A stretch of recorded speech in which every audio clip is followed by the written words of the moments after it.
নাকি চোখে ভুল দেখছি নাকি লাগে ধাঁধা সব এই যে এক আজব কেস তাকে যে করবে ফেস হারাবে ধৈর্য হারাবে সবই পাতরে খায় পাতরে ফুটা তবু নাই রিয়েকশন আজব এক অ্যাডভেঞ্চারে ঘরের শত্রু বিভীষণ পাতরে খায় পাতরে ফুটা তবু নাই রিয়েকশন আজব এক অ্যাডভেঞ্চারে ঘরের শত্রু বিভীষণ তোমার মোষটা না থাকলে তোমার পুরুষ হিসাবে গ্রহণই করা যেত না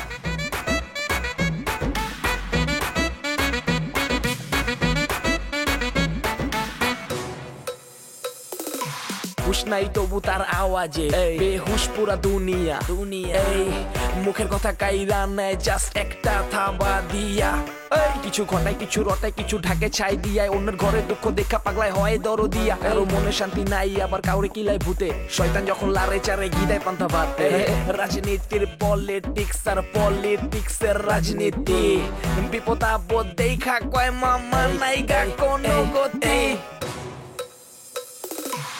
পাতরে খায় পাতরে ফুটা তবু নাই রিয়েকশন আজব এক অ্যাডভেঞ্চারে ঘরের শত্রু বিভীষণ যদি কোম্পানির অবস্থা ভালো হয় তাহলে কোম্পানি ছেঁচড়া হয়ে গেছে আমি কফি চাইলাম শুধু এক কাপ কফি আসলো একটা কুকিজও আসে নাই এলাকার লোকজনের সেবা করার দায়িত্ব আমাদের তোমার মতো একটা তেজি মেয়ে মুড়ি এই খেতা খেতা পড়ি আপনার সাম টাইম ওকে খাতা পড়ে ওকে নাও টেক মুড়ি ভাই তুমি এসব কেন করতে গেলা আমাকে ডাকতো না করলা না আরে তুই বিজি ছিলি না ক্ষমতার লালসার জন্য আমি কাজ করি ভাই আপনি উত্তেজিত হবেন না না না না আমি উত্তেজিত হইতেছি না আমার রক্ত টকবক করে ফুটতেছে মানুষের কষ্ট দেখলে আমার অন্তর কান্দে তার মানে আপনি অন্তরের কান্না থেকে মানুষের উপকার করতে চাচ্ছেন এটা কি আপনার সামনে ইলেকশনে দাঁড়ানোর একটা প্রস্তুতি না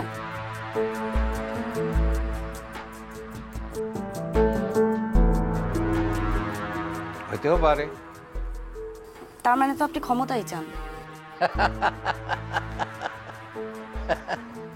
ক্ষমতা চাই না কি চাই সেটা তো সময় বলে না আমি চাই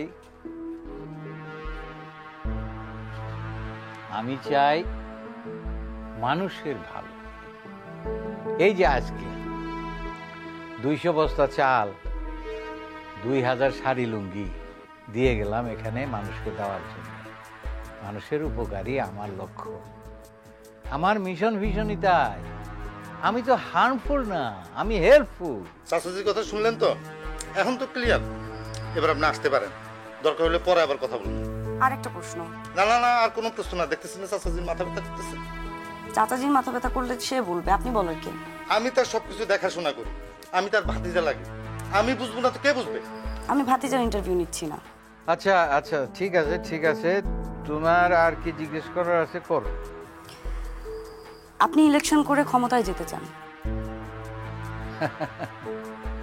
মানুষ কি ইলেকশন করে খালি ক্ষমতায় যাওয়ার জন্য আর ক্ষমতায় যদি কথা হয় তাহলে কিসের জন্য ক্ষমতা দরিদ্র মানুষের জন্য মানুষের উপকারের জন্য কি আমি ঢাকা শহরে ইলেকশন করতে পারতাম না ওইখানে আমার পজিশন কত ভালো কিন্তু আমি এখানে কেন করতেছি কারণ এখানকার দরিদ্র মানুষের সঙ্গে আমার অন্তরে সুতায় সুতায় বাঁধা সেই জন্যে এখন তুমি আমার এই কথারে যেরকম ভাবে খুশি নিতে পারো ওকে আমি আপাতত আপনার মতো করেই নিলাম আসি তাহলে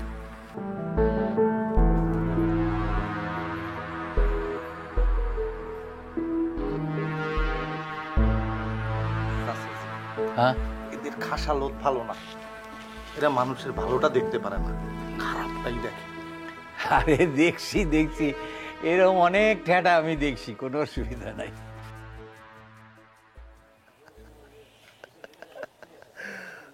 আরে ও তো একটা ফক্কর আরে আমি তো হইলাম হলো ইকবাল সাহেবের ড্রাইভার রাখ রাখ রাখ সাংঘাতিক আপা নাকি সাংঘাতিক মানে আরে বাবা এতকাল ধরে সাংঘাতিকতা করেন আর সাংঘাতিক মানে বুঝেন না তুমি কে আমি হইলাম ইকবাল স্যারের ড্রাইভার। আমার একটা স্ট্যাটাস আছে, হাই প্রোফাইল। আমাকে অ্যাটলিস্ট আপনি করে বলা উচিত ছিল। ও, আপনি তাহলে ইকবাল সাহেবের ড্রাইভার? তো বলেন তো ইকবাল সাহেব এখন আপাতত কি কি বিজনেসের সাথে জড়িত আছে? আপনি আমারে কাঁচামাল পাইছেন যে আমি বলবো আর আপনি ভ্যালভ্যাল করে পত্রিকায় লিখে দেবেন? আমি আপনার নাম উল্লেখ করব না। নাম উল্লেখ করেন বা না করেন তাতে আমার কিচ্ছু আসে যায় না। আমি যার নুন খাই তার গুণ গাই। হায় হায় জামাই, এ কি ভিজা বিলের মতন তোমার এই অবস্থা কেন? আপা বলেন না, এই গানম্যান হচ্ছে সমস্ত নষ্টের গোলা। ওর জন্যই তো আমি মরতে বসছিলাম। একটা ফাউল ফাউল, এর তো আমি কোন রকম জীবন নিয়ে বেঁচে আসছি।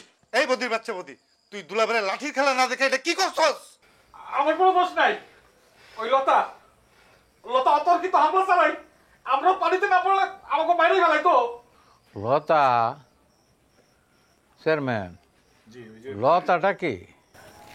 ভাই অল্প বয়সে বিধবা হয়েছে, মায়ের একটু বেশি স্যান করে। বিধবা স্যান করে? তারে ডাকো, তার সঙ্গে কথা বলতে হবে। এইসব স্যান করা মেয়েরা অনেক কাজে আসে। চাচাজি, ওই মেয়ের সঙ্গে আপনি কথা বলবেন? ও তো ডেঞ্জারাস। একদম ইয়েস ইয়েস, ডেঞ্জারাস, ভয়াবহ ডেঞ্জারাস। খবরদার এই মেয়ের আশপাশে যাবেন না, জীবন যেখানের মধ্যে উড়ে যেতে পারে। আচ্ছা আচ্ছা ঠিক আছে জামাই। আহারে একেবারে সত্যই ভিজা বিলের মতো লাগতেছে তোমারে। যাও ভিতরে যাও, গিয়ে ফ্রেশ হও, গিয়া কাপড় চোপড় বদলাও, গাটা মুছো, গিয়া যাও, ঠান্ডা লাগবে। যাও জামাই যাও, যাও তুমি যাও, বিদায় হও। আমার কোনো দোষ নাই। যাও যাও, বুঝছি, তুমি যাও।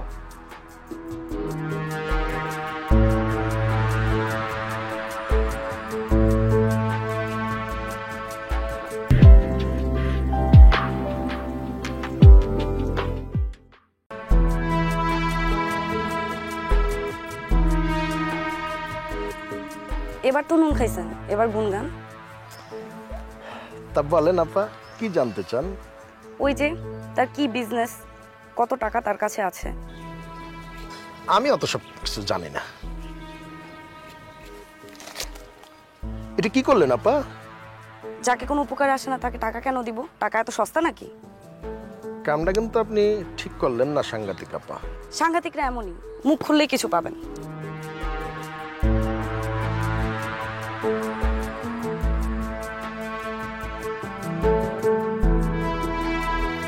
মুখ তো খুললাম, ঠিক আছে। কাকা, ও কাকা, কাকা, এটা কোনো কথা? আপনি গ্রামে এসেছেন আর আমি জানি না? আমার বাবাই আপনার বাবারে কত পছন্দ করতো, আর আপনি আমার একটা খবরও নিলেন না। এটা কোনো কথা? আপনার এখন আরে কে বলছে তোমার খবর দেয় নাই? তোমার নিয়েই তো ভাইয়ের সাথে আলাপ হইতেছিল। ভাই বলছিল যে লতারে খবর দিয়ে নিয়ে আস। তাই বললাম যে ওরে খবর দেওয়ার দরকার নাই, লতা নিজেই চলে আসবে। এই যে চলে আসলা। তাইলে তোমার নাম হয়েছে লতা? হ, বিধবা লতা। বিধবা? হ, ঠাডা পয়রা মরে গেছে। কি হয়েছে? আরে ওই যে খেতে কাম করতেছিল, তুফান আইছে, থাপুস করে একটা ঠাডা পড়ছে, জায়গায় পেরে শেষ। আহা, তো তোমার বাপের নাম কি? আমার বাপের নাম সোবান ব্যাপারী। ও, তুমি সোবান ব্যাপারীর মেয়ে? আরে সে তো চেয়ারম্যান সাহেব খুব ভালো মানুষ আছিল। কে ভালো মানুষ? কে আছিল? আমার আব্বা? হ্যাঁ। হ্যাঁ, আবার কেমনে ভালো মানুষ হয়? কত কইরা কইলাম শহরে বিয়া দাও, দিল না। শহরে বিয়া দিলে কি আর ঠাডা পয়রা মরে যেত? এই যখন অল্প বয়সে বিধবা হইছি, শহরে ওইসব ঠাডা মাডা পড়ে না। ভালো মানুষ কি এই কাম করে? কম দিই আপনারা। আরে লতা শুনো, জন্ম, মৃত্যু, বিবাহ, এই তিনটা জিনিস একদম আল্লাহর হাতে। বান্দার এখানে কিছুই করার নাই। কথাটা শুনে রাখেন, পরে উত্তর দিমু। সেটা ঠিক আছে, পরে উত্তর দিও। কিন্তু লতা, এই যে তুমি আমাদের গ্রামের মেহমান, তারে মাইরা আহত করলা, কাজটা কি তুমি ঠিক করলা? সে আমারে কুপ্রস্তাব দিছে, এটা তো আর আমি মাইনা নিব না। কে তোমার কুপ্রস্তাব দিছে? ওই যে বদি। আচ্ছা, বিয়ার প্রস্তাব দেয়া কি কুপ্রস্তাব? আমার কাছে তাই। আমি অল্প বয়সে বিধবা হইতে পারি, কিন্তু সুন্দরী। আমার মতো একটা সুন্দরী বিধবার সাথে কি তার মতো ঘাটের মোড়ারে যায় কাকা? আপনি কোন কাকা? না না না, তোমার কথা ঠিক আছে, একদম ঠিক আছে তোমার কথা, কিন্তু এই বদির উপরে রাগ করে তুমি আমার জামাইরে পানিতে নিয়ে ফেলাইলা কেন? তারে আমার আঘাত করার লাগে না, সে নিজেই ফল মারছে। চোরের মন পুলিশ পুলিশ, তার নজরও ভালো না। ওই গানম্যান, বদি, এই জলদি যাও, আমার জামাইরে নিয়ে আসো জলদি। লতা, তুমি বেশি কথা বলতেছো। সে জামাই মানুষ, তার নজর খারাপ হবে কেন? তার নজর খারাপ না তো কি আপনার নজর খারাপ? যেই বেটায় আমার ওই বদির মতো বুইড়া বেটার সাথে বিয়া দেওয়ার জন্য কান পড়া দিতে থাকে, উস্কানিমূলক কথা কইতে থাকে, তার নজর খারাপ না? আপনারা কোন? আসো আসো জামাই, আসো আসো আসো। বসো বসো। আব্বা, আব্বা আমার কোমর খুব যন্ত্রণা হচ্ছে, ব্যথা। আমার মনে হয় ঢাকা চলে যাওয়া উচিত, এবং ঢাকায় ভালো ডাক্তার দেখানো উচিত। আমি আর এখানে থাকবো না আব্বা, আমি ঢাকায় যাবো আব্বা। আচ্ছা ঠিক আছে, বুঝছি। শোনো, ওই মেয়ে নালিশ করলো তুমি নাকি তার বিয়ের ব্যাপারে উস্কানি দিছো। এই যে আব্বা, এখন তো সব আমার খুলে বলতে হয়, দুই পক্ষের কথাই খুলে বলতে হবে আব্বা। মানে কি একটা যন্ত্রণা আব্বা। মানে এই মেয়েটা, মানে লতা মেয়েটা বিধবা, আর বদি তাকে বিয়ে করতে চায়। আমি চিন্তা করলাম, যেহেতু লতা বিধবা আর যেহেতু বদি তাকে বিয়ের প্রস্তাব দিচ্ছে, দুইজনে যদি রাজি হয়ে যায় তাহলে সুখের একটা সংসার হয়ে গেল। আর আপনি নিজে দাঁড়িয়ে এই বিয়ের ব্যাপারটা, সুন্দর শুভ পরিণয়ের ঘটনাটা আপনি ঘটায় দিবেন। জাস্ট এই প্রস্তাবটা আমি তাদের দিয়েছি। হ্যাঁ, আপনি কেন এই প্রস্তাব দিবেন? ওর চেহারা দেখছেন? ওর মতো একটা ঘাটের মোড়ার সাথে কি আমারে যায়? হ্যাঁ, আপনার তো ভাবনাই ভালো না, আপনার তো ভাবনায়ও ঝামেলা আছে দেখা যায়। আচ্ছা আচ্ছা, এই যে লতা, শুনো শুনো, আচ্ছা এই মাফ করে দাও, এসব ভুলে যাও। তো আমি তো আসছি গ্রামে, এখন বলো যে তোমার জন্য কি করতে পারি। বেশি কিছু না, আমার একটা বিধবা ভাতার ব্যবস্থা করে দেন, যাতে বেশি করে টাকা পাই, ওই ব্যবস্থাই করে দিন। বিধবা ভাতার চেয়ে জামাই হইলে বেশি ভালো হয় না? সব সমস্যার সমাধান একসাথে হয়ে যেত। আর বিয়ে শাদীর ব্যাপারের জন্য তো ইকবাল ভাই আছি। না, এখন আমি বিয়া করবো না। যে ঘন ঘন ঠাডা পড়তেছে, আবার বিধবা হন লাগবো। আর যদি বিয়া করিও, সেটা পরে ভাইবা দেখমু। কিন্তু ওই বদি, ওর মতো ঘাটের মরার সাথে কিন্তু আপনারা কেউ আমার বিয়ের কথা ভাববেন না। বিয়া যদি করতে হয় তাহলে নজওয়ান কাউরেই করুন। কাকা, আপনি আমার একটা বিধবা ভাতার ব্যবস্থা করে দেন। ভাতার? আরে বিধবা ভাতার। বুঝছি বুঝছি লতা, শোনো, আমি সবই বুঝছি। তোমার জন্য যা যা করা দরকার, একজন বিধবার জন্য যা যা করা দরকার, আমি ইনশাল্লাহ সবই করার চেষ্টা করব। কিন্তু আমার জন্য তোমার একটা কাজ করতে হবে। কি কাজ? আমি ইলেকশনে দাঁড়াইতেছি না, ইলেকশনে তোমরা 10 জন মিলা আমারে যদি জিতে এমপি করে দিতে পারো, তাহলে তোমার বিধবা ভাতা আরও যা যা লাগে, যত সুযোগ সুবিধা, সমস্ত কিছুর ব্যবস্থা আমি করব।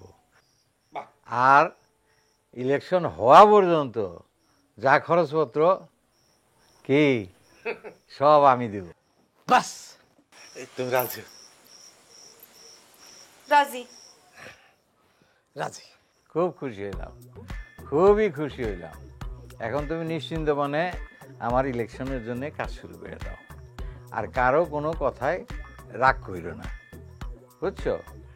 কারো ধরে পানিতে টানিতে ফালাইও না, সবার সঙ্গে মিলমিশ করে থাকো, আর সুন্দর করে ইলেকশনটা যাতে ভালো করে হয় সেই ব্যবস্থা দেখো, ঠিক আছে? ঠিক আছে কাকা, দেখতাছি।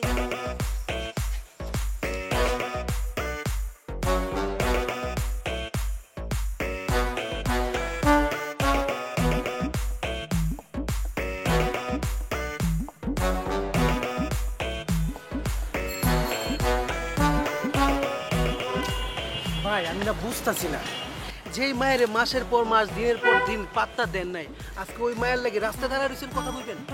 ওরে, এটা তো আমিও বুঝতেছি না, মানে আমার কি হইতেছে এগুলা? আচ্ছা, ও কি আমার জাদু করছে? মানে আমি না, মানে যখন চোখ বন্ধ করি তখন থেকে মৃত্যু, চোখটা খুলি। মিতু, এটা কি আমার কোনো অসুখ? ভাই আপনার কাম সারছে ভাই। ওরে এভাবে বলিস না, মানে আমার ডিকশনারিতে যেটা নাই আমি সেটা নিতে চাই না, মানে বলতেও চাই না। এখন আপনি না চাইলেও অনেক কিছু ঢুকে যায়।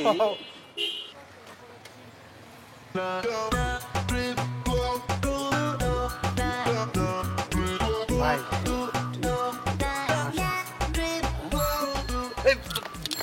কই যান, কথা কইবেন না? এটা বাইরে না দাঁড়া। আসসালামু আলাইকুম। কি ব্যাপার আমার রিকশা কেন থামালেন? না না কই রিস্কা থামাই নাই তো। ভাই আপনার সাথে একটু কথা বলবেন। এই headache come here with bike come. কি কথা? বুঝবেন না ভাই, বললেই বুঝবেন। ভাই বলেন।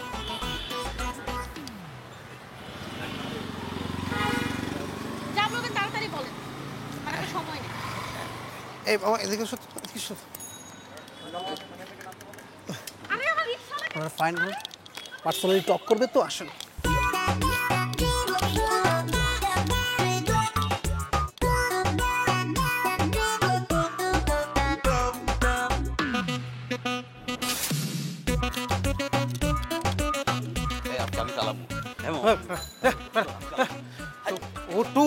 তুই চালাবি না, উঠ বেটা। মামা যাও, আজকে তোমার চা খাবো, চলো।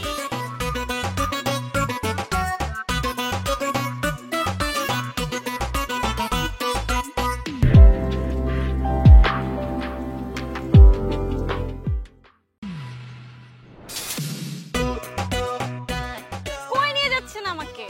এই তো এখানেই তো।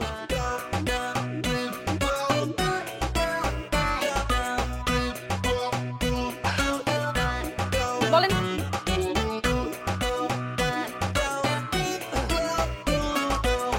মিতু মানে মিতু কি কথা বলেন? ওটাই ভয় করছে। আপনার আবার ভয় আছে? তার ভয়ও করে? না মানে ওই আর কি, মানে ওই সেদিন যখন আমি সরি বললাম না, তারপর থেকে আমার খুব ভালো লাগছে, হালকা লাগছে অনেক নিজেকে। মানে আমার মনে হয়েছে মানে আমি অনেক রিল্যাক্স, মানে আমি হাওয়ায় উঠছি। তো উঠতে থাকেন, মানা করছে কে? তুমি। হ্যাঁ আমি আপনাকে কখন মানা করলাম? আমি ঠিক জানি না, কিন্তু আমি যখন হাওয়ায় উঠছিলাম, আমি উঠছি তো উঠছি, কি যে ভালো লাগছে, কিন্তু ধাপ করে আমি পড়ে গেলাম। আমি যেন একটা পাথর হয়ে গেলাম, আর আমি পাথর হয়ে যাওয়ার পর আমি আর উঠতে পারছি না। আমি নিজেকে টানতে টানতে অনেক ক্লান্ত হয়ে গেছি মিতু। শুনেন, আপনি আপনার মাথা টাথা খারাপ হয়ে গেছে, আপনি তাড়াতাড়ি ডক্টর দেখান। না আমিও সেটাই বলছি, কিন্তু আমি বুঝতে পারছি না। আমি যেখানে তাকাই, যেদিকে তাকাই, যেখানে যাই, আমি শুধু তোমাকেই দেখছি। মানে আমি ঠিক জানি না। এই শুনেন, আপনি কিন্তু এখন আমার সাথে অনেক ফ্লার্ট করতেছেন, এটা আমার একদম পছন্দ না। না না বিশ্বাস করো, ওরকম কিছু না। মানে এই শব্দগুলো আমার ডিকশনারিতে ছিল না, তো এখন আমি কি করব? আপনি কি করবেন আমি সেটা জানি না, কিন্তু আমি কি করব সেটা এখন আমি জানি। সেটা কি? আমি এখন এখান থেকে চলে যাব। মিতু কি আপনি এখন আমাকে অনেক বিরক্ত করতেছেন। ঠিক এইভাবে আমার ভাই যখন আপনার বোনের পিছনে ঘুরতো, আপনি আপনার গ্যাং নিয়ে আমার ভাইকে মেরেছেন। এখন কি আমি ভাড়াটে গুন্ডা দিয়ে আপনাকে পিটাবো? না না লোক ভাড়া করার কোনো দরকার নাই। তুমি নিজের হাতে আমাকে মারো, ইচ্ছা মতো মারো, অন্তত তোমার হাতের ছোঁয়াটা তো পাই। উফ মিতু, তুমি যদি আমাকে ক্ষমা না করো, আমি নিজেকে ক্ষমা করতে পারবো না। ক্ষমা? কিসের ক্ষমা?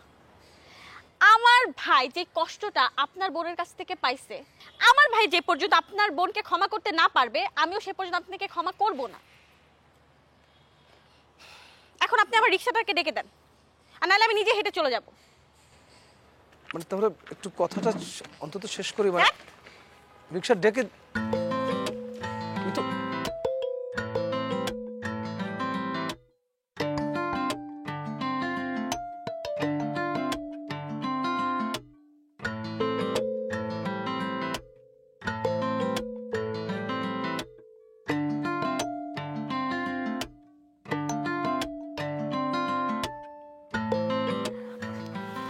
দাদি আমাকে ফোন দিচ্ছ কেন? শুনলাম জামাই বলে ভয় পাইছে। আরে গ্যারামে তো জিন ভুক্তের আখড়া, জামাইয়ের উপরে জিনের আসর করছে। দাদি আমি সেই কারণে আমার জামাইকে গ্রামে পাঠাতে চাচ্ছিলাম না দাদি। কোনো চিন্তা করিস না, আমি একটা তাবিজ দিয়ে দেব।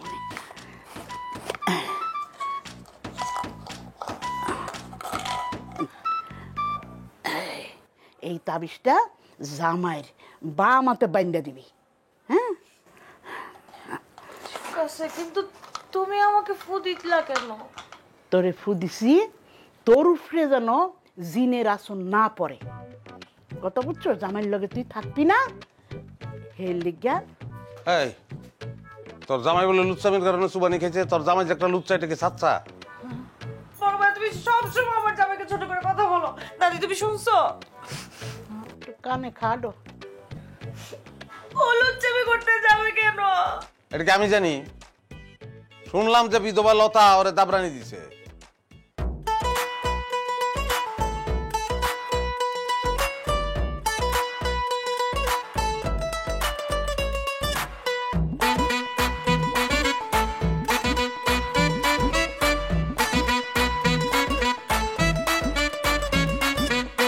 আরে আরে হচ্ছেটা কি, চোখে ভুল দেখছি নাকি, লাগে ধাঁধা সব। এ যে এক আজব কেস, তাকে যে করবে ফেস, হারাবে ধৈর্য, হারাবে সবই। পাতরে খায় পাতরে